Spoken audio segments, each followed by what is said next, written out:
Rolling? Cool.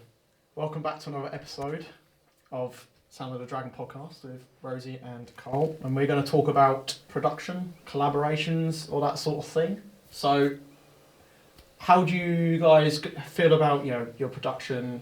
How do you go about it when you're, writing your music, that sort of thing? Production for me is at the very beginning of what I do. So, if I have an idea for a new song, the first thing I'll do is usually figure out the rhythm, how I want it to sound. But then as soon as I've got that done and I'm ready to start recording, quite often my demos end up being the finished product. So I am usually focused on production as a part of the songwriting from the very first step. That's very strange because demos are usually this is just like an outer shell of what the song is. Oh yeah. And then they go in and basically post-production, everything else is different, they've added synth or whatever they got to add to it, but yeah, it's very different, so that's a weird dynamic. It is different. I think it's where I'm doing a lot of where I take care of the writing, the production, the writing, recording, mixing and mastering, sort of as a whole process. I've got to this point where if I'm confident on a song idea that I like, I'm already putting it down to a project that is basically ready, kind of mix ready. So I know that I can take this idea from the writing stage all the way through to the master stage in one file and have it done. So I tend to prioritise the mix at the same time that I'm writing. It's a really different way of working, but for me, the closer I can get it to accurate, to kind of how I want the final thing to sound, the more my idea sort of, progresses. So it's I'll be able to go from a point of having just an initial plan to a finished song, sometimes in a day, or less, sometimes in a couple of hours. And that's just where I'm, the mix is playing such an important role in shaping the actual song. So it is a bit of a different way of working, but yeah, the production side of it is hugely integral to what I'm writing. So do you how do you normally balance clarity, heaviness in the mix, that sort of thing? How do you go about that? Okay, clarity, heaviness.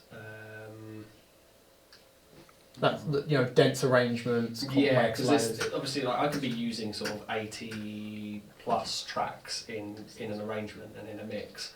So I'm quite often using a lot of EQ. It is carving a lot of things out. It's getting rid of those dense sort of frequency ranges that aren't doing a lot, especially when I'm dealing with really low tuned guitars. Mm-hmm. So things in drop E or lower, when you're getting into this really, really low range territory, sometimes actually you think, oh, you want a lot of that fat low end, but you'd be surprised at how much of it you can get away with cutting out, because the bass needs to be somewhere. So it's, just finding those little spaces, little areas where each instrument is supposed to sit. And I think with a lot of modern production as well, you want to aim to have kind of quite a punchy low end, which a lot of, I think, producers and mixers do with compression. So they're kind of relying quite heavily on, for example, ducking the bass and the guitars out of the way, the kick drum and things like that, to try and really make sure nothing, because you want it loud but also controlled. And so I think, it's definitely a challenge, but it's basically compression at the low end.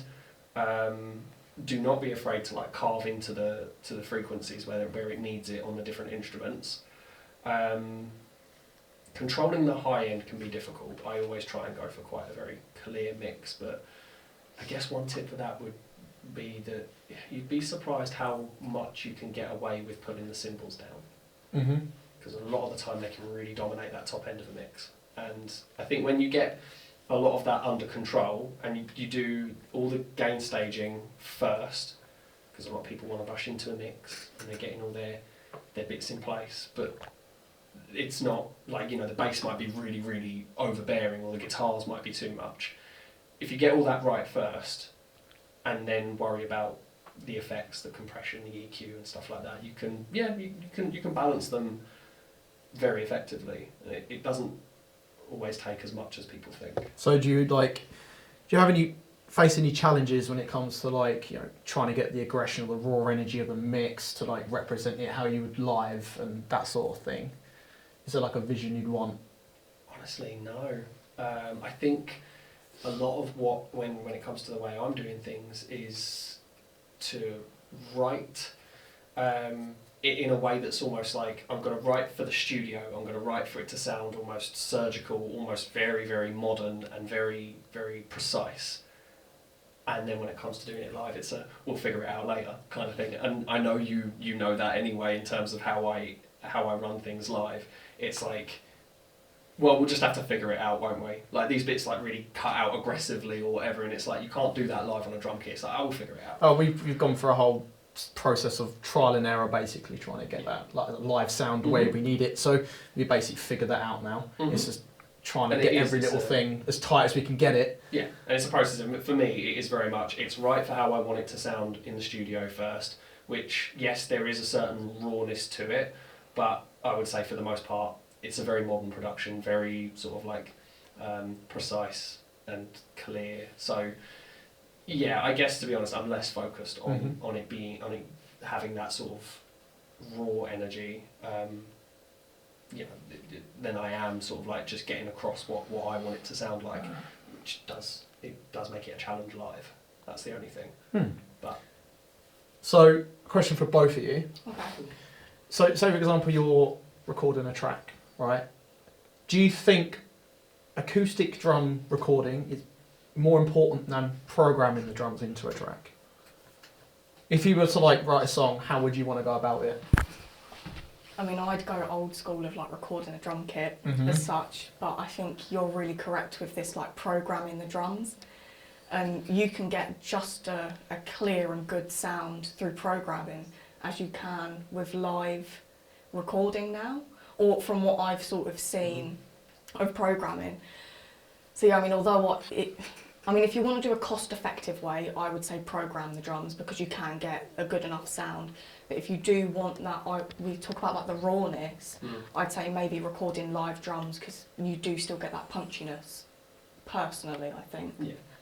Yeah, I honestly think it's just a matter of balancing everything. Like it's a matter of taste, it's a matter of style, it's also a matter of budget. Like you said, you know, like if you're on a budget, if you don't have the time and the space or even the money to get the recording room, recording drums can be a very, very timely and expensive thing to do. So yeah, I think for my personal workflow, programming works really well. But I do understand people may have their sort of like, how do I put it? Problems with it. You know, I do get it. I do think recording a drum kit, for me, is a lot better because you're recording the performance of the drummer. Whereas in a computer, right, you can program and tell it what to do. Yeah. But in reality, when someone's learning that, it's like you can physically make a computer be like impossible for the person to play it, right? Yeah. So that's the gripe that I have with that. So I would say, yeah, definitely old school and agree with Rosie on that. But it depends on how you want to do it. Because I know, which band bloody recorded their stuff? Ask Alexandra, they're all programmed drums. There's a ton of bands out there that are now. It's a lot easier now, The bands that don't necessarily, again, like I say, not that they don't talk about it because it's wrong or bad, it's just a part of their flow that isn't, how do I put it, it's not important almost, because they're so good nowadays. A lot of these drum plugins and libraries, they are so good and they are so realistic sounding if you know how to program them well, that it almost doesn't matter that they're programmed as long as it translates well for the listener. It's a kind of a controversial opinion, I know, especially for people who enjoy sort of like the art of recording, the art of the performance and things like that. And I do obviously understand that has its merit and that it is an important part of being a musician. But for me, for my process, for the way I work and the way I want it to sound, programmed drums works perfectly well. And I think as long as I'm conscious of a human's got to play this, and being able to kind of play drums as well means that I can visualise where I'm going to put these placements on the kit. So I'm not necessarily putting it on the grid as like, this drummer's got 5 hands, and whatever is able to play all of these things at once, I'm often thinking, okay, this is, you know, left foot, right foot, this is the hands, what they're going to be doing. And yeah, sometimes I will program some bits that maybe wouldn't be the most like intuitive for a drummer, but my thing is like, can a drummer play it? If they were to learn it note by note, because they I was going to say, play because I think drummers do need to be sort of in this argument as well, because I know a lot of drummers feel put off by programmed drums because suddenly they're losing their role as 100%. such. Like, you can add triggers, you can add extra bits, and like, you know, from a live thing, it's like, you know, if you're putting it on a record and it's all triggered and you put that live, it's like, how are you going to make that be seamless? Yeah, it's or unless you've got like in-ears, you know, and you've got to practice tight to that track to make sure everything's perfectly in place. Yeah. Because it only takes one thing and then suddenly everything's out of sync. Yeah, no, that's very true. Very true. So, in your, say, production, obviously both your styles are completely different anyway, right? Yeah. So, when you do your raw vocals, how would you go about that? Obviously yours is very like melodic in some areas, but then you got the growl. Yeah. Yours is constantly growling. So how do you like layer that in perfectly with the song? I'll be honest, I just sing it and send it to a producer. No, do it for In you. like a Fair enough. really basic way. I get someone else to do it for me because I don't really know what I'm doing. I've got like a bare idea of like production and recording, but I'm certainly not a producer or anything like that. So yeah, I normally just record onto the track and then go from there. Don't get me wrong, there's normally about 100 different takes that they can work from, but you know, then they can go from there and take which is the best one that they like. Do you do a lot of like comping through them as well? So like you'll sort of like have bits from that take, and the other take, and I get that. Which is a very long-winded way to do it. Oh, it's very long. So hence why we're trying to go more with your direction than say the older route. Right. Okay. Yeah. I think like for me, it's obviously again I'm coming at it from a very different angle. I'm taking care of it from end to end. So when I'm recording, say, my own vocals, I don't, for starters, that is probably the most jarring bit of the process because it's like hearing my own takes. Yeah. I think that's where I'm most likely to find like that I'm biased in some ways, and you know I'm not really necessarily going for the best one. I'm going for maybe the one that I felt the most comfortable in, or something like that. You know, I try to always have somebody else in the room with me who can then be like, maybe you should do that again. Try this sort of style. Like someone who can just, you know, it's usually my brother, and he'll give me a lot of feedback, sort of like as we're going. So, but yeah, when it comes to sort of like, I think making it sit within a mix and stuff like that, that's just a whole another process, to be honest. I have quite a big vocal processing chain, so there's a lot of you know, there's saturation, so I'm distorting it quite a bit as well to kind of bring the sort of like overtones out where I'm screaming a lot, and there's obviously quite heavy sort of EQ and compression as well, just all of the usual, I guess a lot of the usual tricks, but it's quite a heavy processing chain to actually get all of the bits to sit just right, especially again in like a tight and, you know, dense production. It can be quite difficult to get it to come forward, and it's a common thing where I'll be sending people mix revisions and they'll go, could you bring the vocals up a bit? Could you bring the vocals up a bit? And I'm like, do I have to? And then I'm like, yeah, I suppose I do, don't I? People need to hear what I'm actually saying. So how do you layer the bass, guitar with your vocal without it sounding like too muddy and all that? Like, how do you balance that out quite well? So first of all, usually the like 90% of the mix is already done by the time I get to do the vocals. So it's like at a point where if I was to release it as an instrumental track, it would sound great. But as soon as I put the vocals in, I've always got to go and revise maybe about 10% of the instruments. And it is true, because I have to make some cuts and that. So assuming all the music's already done, it's quite easy that I just go in and basically just perform over the top of it. And then that's when I get into a little bit more, I guess just get a bit surgical with it. Like I'll start taking annoying frequencies and just cutting into those a little bit, taking them out. But balancing the bass and the guitars against it, I'm usually doing very little work to the other instruments once the vocals go in. Because usually by this point I'm pretty set. Like maybe there's just like, you know, maybe the guitar and the vocals. I think that's probably my most common thing, is that the guitars and the vocals compete because they sit in kind of a similar frequency range. So I will maybe have to pull back on the guitar a little bit in some of the places where the vocals are pushing through. Maybe for those that kind of know what I mean, like around 1K, 1 to 2K, I might have to pull back on the guitar a little bit, push the vocals up, and then generally they're fine. Sometimes a little bit of sidechain compression as well, so it ducks the guitar and bass a little bit while the vocals are pushing through. But again, that usually just helps with the fact that I am pushing the volumes really, really loud. You know, the master is usually pushed as high as I can get it for that kind of thing. So yeah, no, like I say, generally once I'm in there and I'm, you know, performing the vocals, there's actually very little I have to do to the mix to revise it. But I think that's been, you know, quite a few months now of having mix templates that I just record my demos on, and I'll take those to the studios and I'm like, actually I don't really need to change anything. Like, it's very little post-processing. I do have a quick question. When you come to screaming on the recordings, how do you deal with clipping? Do you have a lot of clipping when it comes to the screaming, or not really? You set that all early on? Yeah, I set it up to make sure that I'm usually hitting around -6 dB. Okay. But sometimes it can get lower. I make sure it does not go higher than -6, not for any particular reason, but that's just where I'm comfortable working. Yep.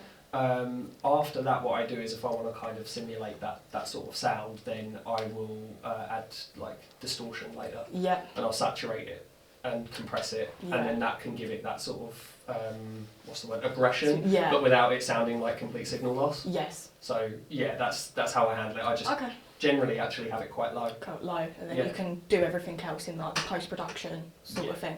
Okay. You just have to be careful with obviously if you're dealing with any background noise or anything like that, or like bleed from the headphones. Yep. So yeah, if you're going to be pushing that, you want to make sure that everything is balanced. Yeah, because otherwise if you push the gain too high, afterwards you can get a lot of obviously noise, Yeah. a little bit of like bleed and things like that. So it's just being aware of that, and then once you've got it, it should be quite easy from that point. And then everything else I do is post. Cool. So do you think technology's changed the metal scene now? Absolutely. Yeah. 100%. I agree. In what way though? How do you think it's changed? Do you think it's made it better, or do you think it's made it worse? I think it's made it a lot more accessible to try and get the sound that you're trying to achieve. You know, before you'd have to go in, you'd go into a recording studio, you'd spend days, weeks, months trying to like make this sound perfect. Whereas you've just got it on a computer, you know, and it does just make life easier, I think. Yes, I think in like how would I put it? I think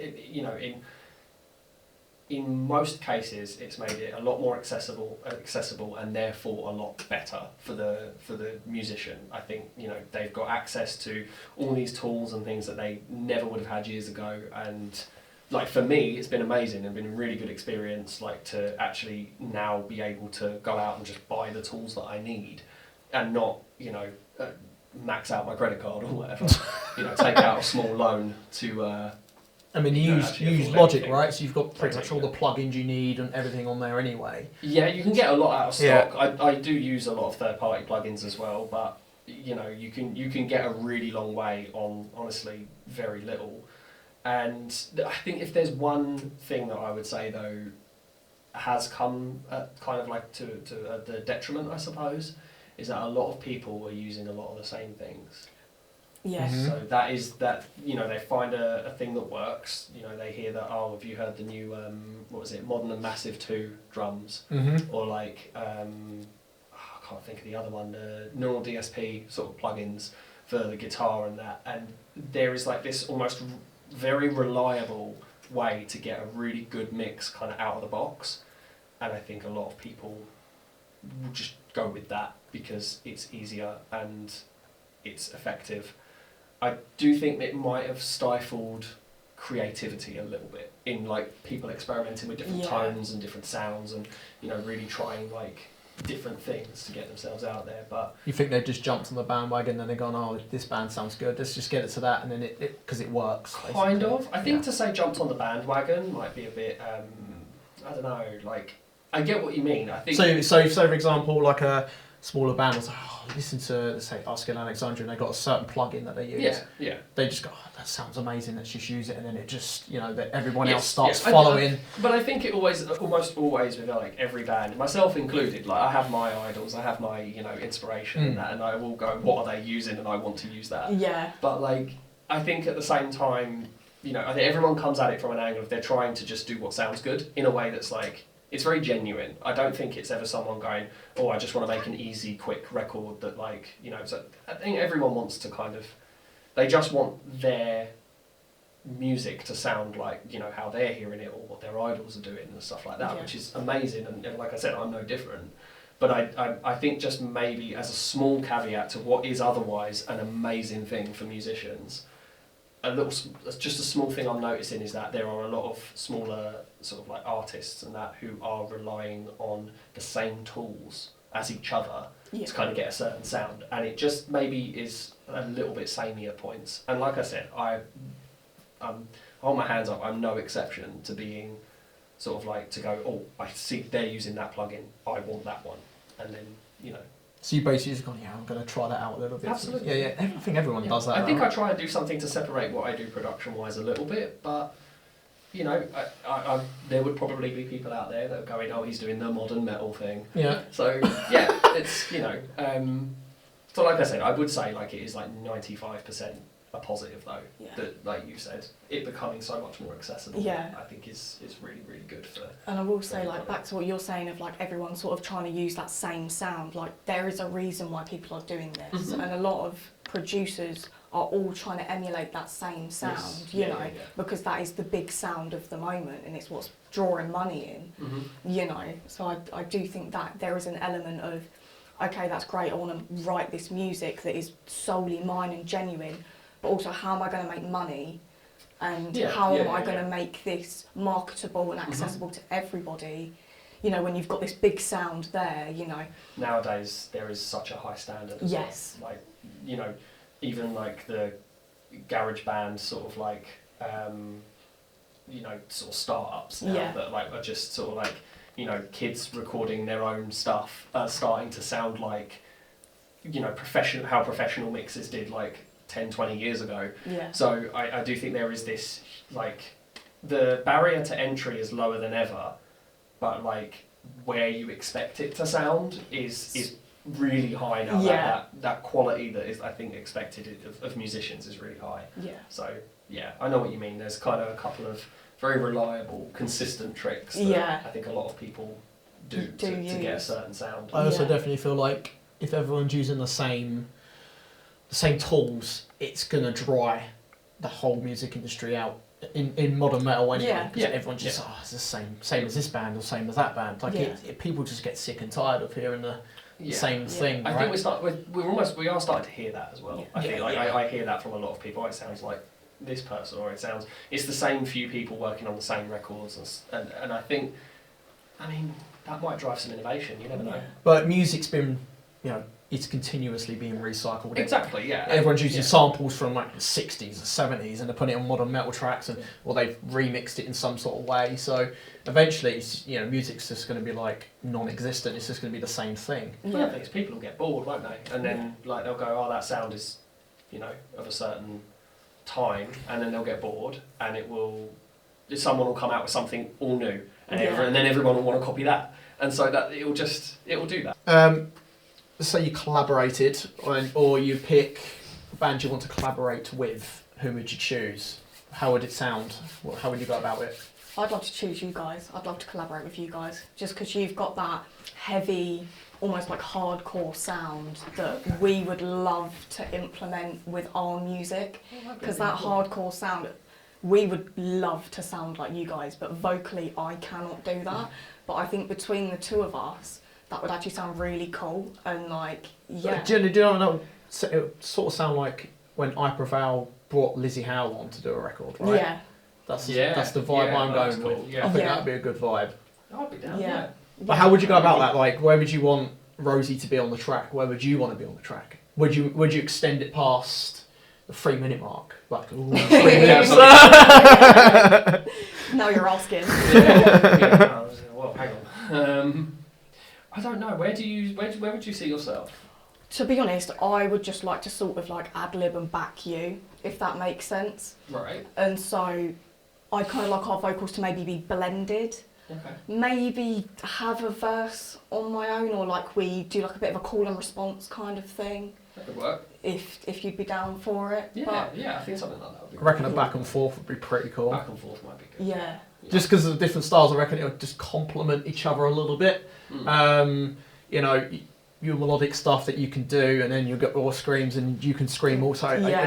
It just sort of back and If you have forth. the Like, dual going yeah. on, yeah. I think it'd be sounds pretty That'd be cool. fun. Yeah. But and then obviously learning how to basically like produce that in the right way. Like, would there be a way of doing that? Would you find certain plugins or whatever you'd use for that? Again, plugins. It's the word of the day. Yeah. So I don't really. To be honest, I think it'd be a very similar. Like, it'd just be tailoring the vocal chain I probably already have to just towards a different style. Again, you know, I'd maybe push the EQ a slightly different way because obviously we might have a Any different vocal range. effects? Yeah. And oh yeah, always yeah. Yeah.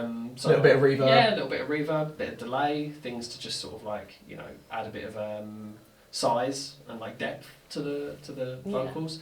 So I wouldn't want it like completely dry, but yeah, like some there are some bands out there that have that kind of really dry vocal down amazingly well. I think of the Plot in You actually. Yeah. He sounds so like there's in some songs it's just like there's no processing going on there. It is just pure vocal, and I think that'd be really cool. But I don't know that I could do that. And I think for those like more sort of belty sung sections, you kind of need something in there as well to sweeten it a bit. So I'd probably keep it quite similar for us, but just again tailor the Tailor EQ where curves needed. and that. Yeah. Do you think they're important, collaborations? Like, do you think it helps a band? Do you think it? Absolutely. Yeah. Yeah. Yeah, I think it builds a lot of good sort of like relationships, and like that sort of fans get to be introduced to music that they otherwise wouldn't. Maybe there's plenty of times people I know have actually gotten into sort of even into the whole of metal as like a genre or like a style just through like the odd collaboration. I think of the Megan Thee Stallion song that Spirit Box featured on, which was just really, really cool and a really good gateway, I think, for people who otherwise may not have listened to it to get involved and try something different. It's they're really good. They're really good relationships as well, and I think there's no harm there. What's your dream collaboration? So, we're not talking about Mally C drones, but just in general, if you were to pick one band. There's so many bands I'd love to collaborate with. What do you mean? Like, maybe Bullet for My Valentine. Just I can see That'd it. be cool. Just because we kind of like Drones started off as like a Bullet for My Valentine cover band, so I think it would just be so close to our hearts to like collaborate with them. Like a full circle moment. Yeah, definitely. And what were yours? Oh, dream collaboration. Oh, that's such a tough one.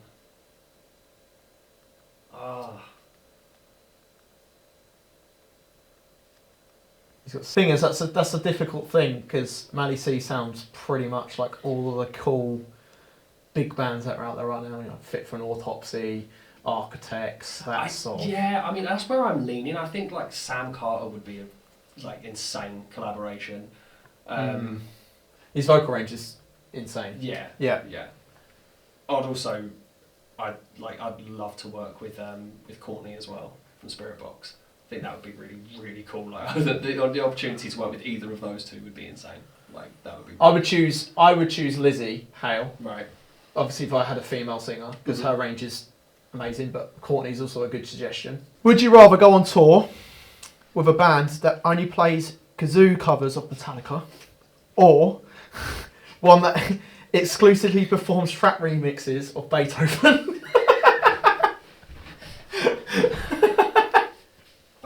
Yeah, I think Beethoven. Beethoven. Yeah. I don't think has anyone even done that yet. Like, I'm quite surprised that's not even a thing yet. Yeah. It's almost definitely. It already probably is. Yeah. Oh my god. Sure. Would you rather do a surprise duet on live TV with Cardi B or Weird Al Yankovic? Cardi B. Cardi B. Cardi, Yeah, that'd be a why? laugh. Yeah, Yeah, oh, that'd be yeah, great. just funny. I love that. How would you react though if, obviously you know who Weird Al is, right? If he Yeah. basically did like a parody of one of your songs, would you like feel I'll be well. Yeah, I'd be spamming that everywhere. Go for it. spamming it everywhere? Yeah. What do you think he'd write about? I have no idea. Okay, My songs are a parody of modern metal anyway. I don't- if Billie Eilish and Beethoven did a collab, what do you think the album would be called? Wishful thinking. Did you write this question down? I knew you would. Billie Eilish wrote like Kit. Yeah, that's such a bizarre question. You can blame Thanks Kit for for that that. one. It makes you think, and you're like, oh, It hang does, on. yeah. I don't know. I don't listen to Billie Eilish. I don't know. I'm sorry. I'm sorry, guys. Don't hate I reckon me. it'd be called like Sleepwalking in C minor. Something like that. Yeah, fair enough. So Something like that, stupid. We've got an even worse one now. If Post Malone and Mozart made a song together, would it be more classical or more emo? What are these questions? I feel like Mozart was kind of an emo anyway. Yeah. I'm going to say more emo. So again, if you had to form a band with a cartoon character, historical figure, or current pop star, what would be the band's name? Who would you pick? Okay. I've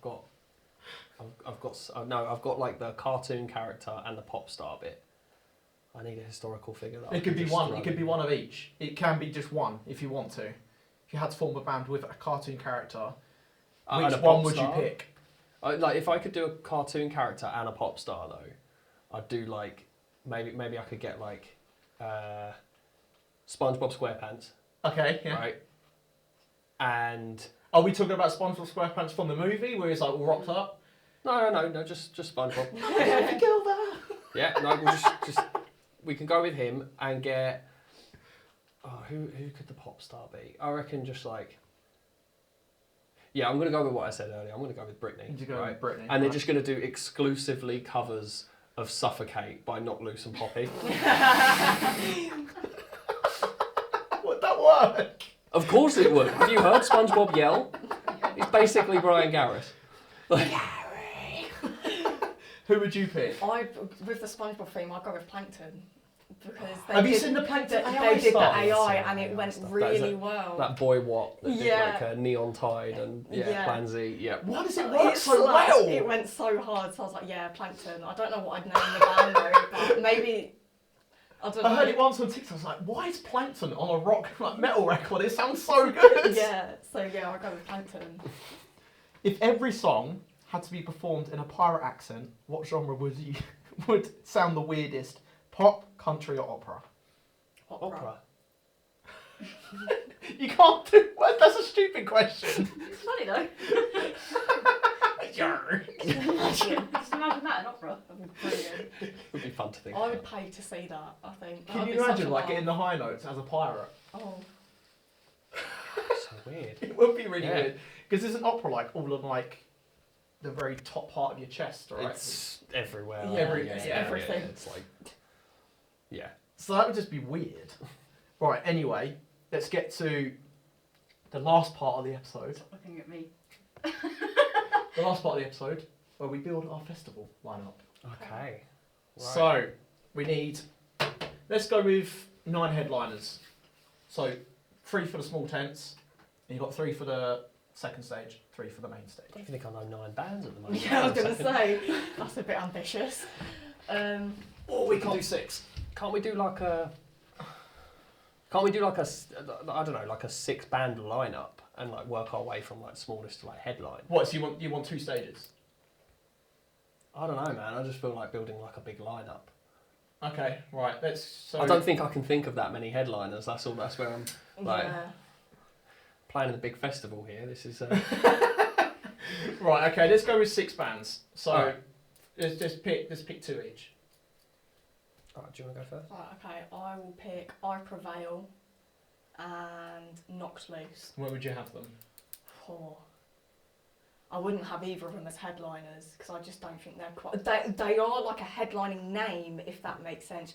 But I feel like you guys are going to come up with much bigger bands to have as a headliner as opposed to them. So I'd have them high up on the bill, but maybe. What not you reckon quite. that main support? Yeah.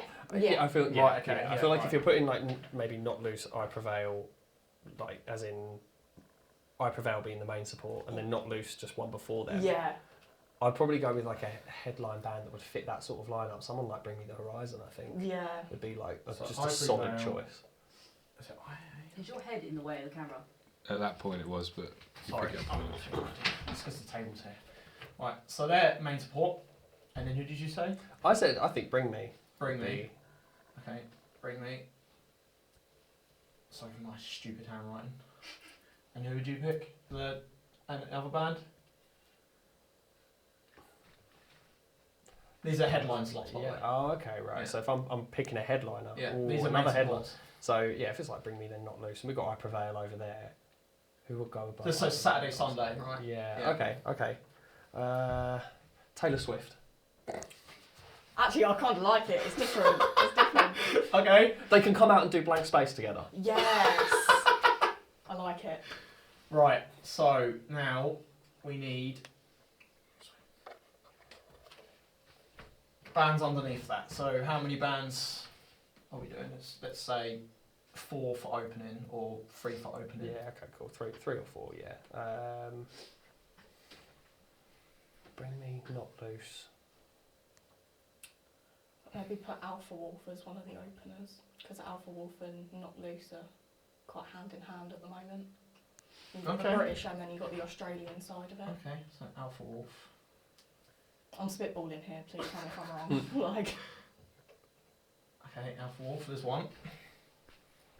Other side. Mm-hmm. Why has the name escaped me? You mentioned them earlier. Oscar and Alexandra. No, the Australians. Cut this bit out. Cut this bit out. Thornhill. Thornhill. Thornhill, okay. Right, yeah, cool. Right, 2 more. Go on, 2 more. Crickets. Cricket. Okay, like opener. Who are Opener, crickets? yeah. Yeah, that's like, so very bottom, either day, house protection. Okay. House of Hop. There you go. Yep. I'm thinking maybe someone like Throne, if we're going down like the heavy route. Yeah. Because I feel like they're still at a size of like opening, still okay, you know. Okay. So 4 bands either side. Yeah, I think that's a solid. Yeah, I think that's a that's solid pretty line. solid. That's pretty good. That'll do. Right, It's good enough. pricings. Ticket price, go. That's going to be an expensive couple days. Even just for like 8 bands, or even if it was say all just one. Taylor Swift, we're talking 300-400 quid. Yeah. 300-400 Yeah. quid. Right, okay. So let's say 300 quid. Cool. There's about like 200 of that is just Taylor Swift. Just Yeah. so And she's also got to pay a crew, don't forget. So, yeah. And where would it be? Location. Donington Park, where they play, download. Donington Park. hell yeah. Yeah. Okay. Just because you don't have to worry about all the like legality of everything. Everything's already there. You just turn up, set everything up, done. Don't even have to ask. No, don't Just- go you wrong. just sort of turn start up, setting up. like, Now, yeah. festival name, and then we're done. Oh, festival name? Oh. Your mum. Sorry. Your mum? Your mum fest. Your Mum Fest. Yeah, they're going with your mum. Your mum Okay, Your fest. Mum Fest. I would go to that. Just thinking that or either like co-worker fest. Right, there we go. Yeah, like co-worker. Your music. Mum Fest, Donington Park, 300 quid a ticket, be there, done. Yeah, done. And that's the end of the episode, and we'll see you on the next one.